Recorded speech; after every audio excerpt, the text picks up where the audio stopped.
आज राघोपुर से हम नामांकन भरने जा रहे हैं।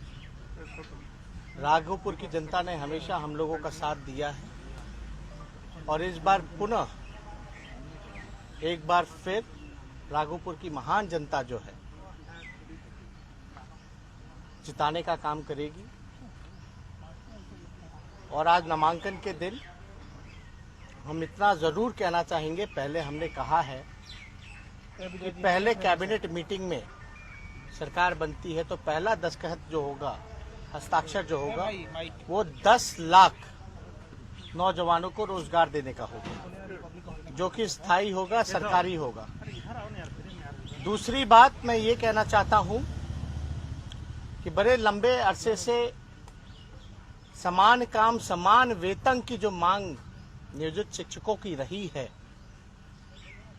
उनको मैं वादा करता हूं कि सरकार बनने के दिन, आज मेरा नामांकन है, हम घोषणा करते हैं 2 दिन बाद हमारा ब्लूप्रिंट भी सामने आएगा साझा। सभी कांग्रेस और माले के सीपीआई सीपीएम के साथी भी साथ रहेंगे, लेकिन आज नामांकन है इसलिए मैं बताना चाहूंगा कि समान काम समान वेतन को लेकर के जो नियोजित शिक्षकों की लंबे अरसे से मांग रही है, लड़ाई रही है, उसको हम लोग पूरा करेंगे। हम लगातार बेरोजगारी पे, भूखमरी पे, गरीबी पर, पलायन पर, बाढ़ से लेकर के जितनी आफत कोरोना काल में जितने लोगों को, मजदूरों को परेशानी झेलनी पड़ी है, लगातार हम लोगों ने सवाल सरकार से पूछा, लेकिन सरकार के पास कोई उत्तर नहीं रहा। माननीय मुख्यमंत्री जी 145 दिन तक जो है बाढ़ कोरोना काल में गायब रहे, नजर नहीं आए। अब जब वोट का समय आया है तो जनता के बीच जाकर के वोट मांगने का काम करें। बिहार की जनता, बिहार जो प्रदेश है सबसे नौजवान प्रदेश है इस देश का, और बेहद जरूरी है कि 60% आबादी में जो युवा जो है 60% जिसकी आबादी है इस बिहार राज्य में, वो एक नई सोच की सरकार चाहती है। और ये निश्चित है हम सरकार बनाने जा रहे हैं और भारी उत्साह बिहार के गरीबों में, मजदूरों में, किसानों में, नौजवानों में हमने देखा है। कई बार हम लोगों पे निजी हमले होते रहे हैं, पूरी तरीके से हत्या का भी मुकदमा हम लोगों के ऊपर किया गया। किसके दबाव में, इस पे हम टिप्पा टिप्पणी नहीं करेंगे। हम नए सोच के हैं, हर जाति हर धर्म को साथ लेकर के चलेंगे। कल जो बाकी के चरण के जो उम्मीदवार, जो प्रत्याशी होंगे महागठबंधन के, चाहे माले हो, सीपीआई हो या कांग्रेस हो या आरजेडी है, जो बचे हैं, इस पे साझा प्रेस कॉन्फ्रेंस करके आप लोगों को सूचित कर दिया जाएगा। और कि आपकी सरकार बनेगी, नित्यानंद राय कह रहे हैं कि अगर आपकी सरकार बनी तो बिहार में आतंकवादी आएंगे। बिहार में 46.6 बेरोजगारी दर है। इस बेरोजगारी के आतंक पर क्या कहना है नित्यानंद का? ये बेरोजगारी का आतंक, गरीबी का आतंक, भूखमरी का आतंक, पलायन का आतंक, ये किसने फैलाया? 15 साल में इनकी डबल इंजन की सरकार ने क्या किया? हम तो पूछना चाहते हैं, किसी एक व्यक्ति विशेष का हम नाम नहीं लेना चाहते, एजेंडा से भटकाने की कोशिश कर रहे हैं, लेकिन हम एजेंडा पर ही चुनाव लड़ना चाहते हैं, ना जात ना धर्म। हमारी सरकार बनेगी, सभी लोगों को साथ लेकर के चलेंगे। लेकिन इस तरह का बयानबाजी करने वाले लोग पहले अपने गिरबान में झांक के देखें, क्या हुआ उन घोषणाओं का जो 2 करोड़ नौजवानों को रोजगार दे रहे थे हर एक साल, 15-15 लाख रुपए खाते में देना था, काला धन लाना था। बिहार विशेष राज्य का क्या हुआ? विशेष पैकेज का क्या हुआ? बिहार की बोली लगाई गई, कौन सी बोली लगाई गई थी?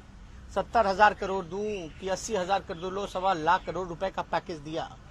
मुख्यमंत्री गिड़गिड़ाते रह गए, पटना विश्वविद्यालय को सेंट्रल यूनिवर्सिटी का दर्जा दे दीजिए।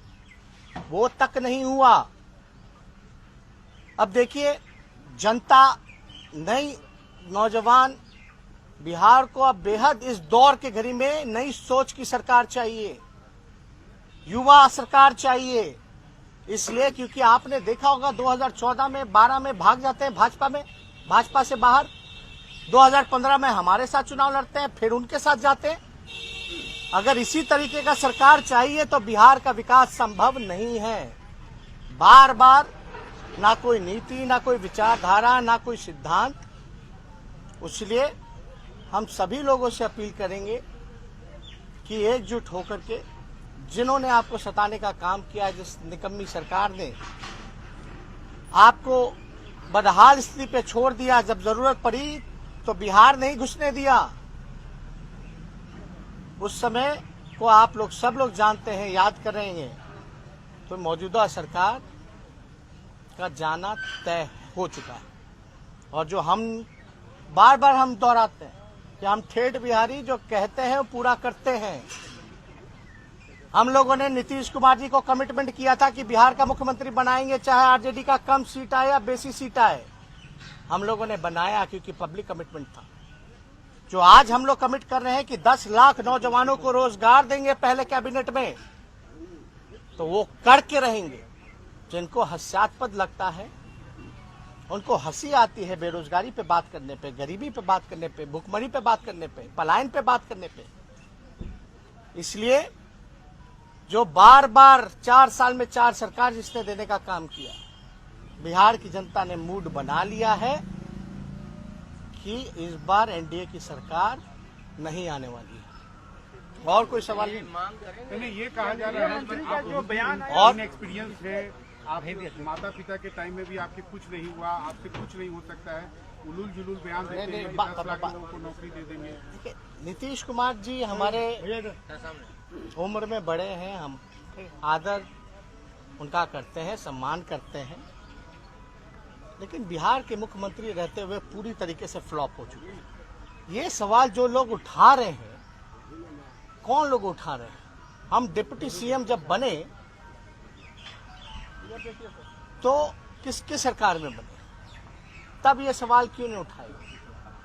ठीक है, मान लो अगर मेरे काम को लेकर के बात करते हैं तो 18 महीने जो हम सरकार में रहे as a deputy chief minister, 3 department हमने संभाला, तो बिहार का 200 करोड़ का सीआरएफ फंड को 1000 किया। एक भी दाग अगर कोई लगा दे उस कार्यकाल में तो बताए कितने हजार किलोमीटर सड़कें जो है एसएच को एनएच में कन्वर्ट कराए, मेगा प्रोजेक्ट्स को टाइम बाउंडिंग के अंदर किया। अब बिहार सरकार का बजट का पैसा जो होता है, अलॉट होता है डिपार्टमेंट को, पूरा प्रतिशत खर्च नहीं कर पाते, 10-15%। मेरा डिपार्टमेंट उठा के देख लीजिएगा तो 100% से भी ज्यादा, बल्कि एक्स्ट्रा हम लोगों ने बजट का जो प्रावधान था उससे लेकर के हमने खर्च किया। भ्रष्टाचार रोकने के लिए हमने कमेटी बनाई, कैबिनेट लेकर के गए, ईओटी का फाइल, वेरिएशन का फाइल, एस्टिमेट का फाइल, तो हमने कमेटी बनाने का काम किया। तो ये जो लोग करते रहते हैं इस तरह की बातें, हमको शोभा नहीं देती। लेकिन माननीय मुख्यमंत्री जी को हम चुनौती देते हैं।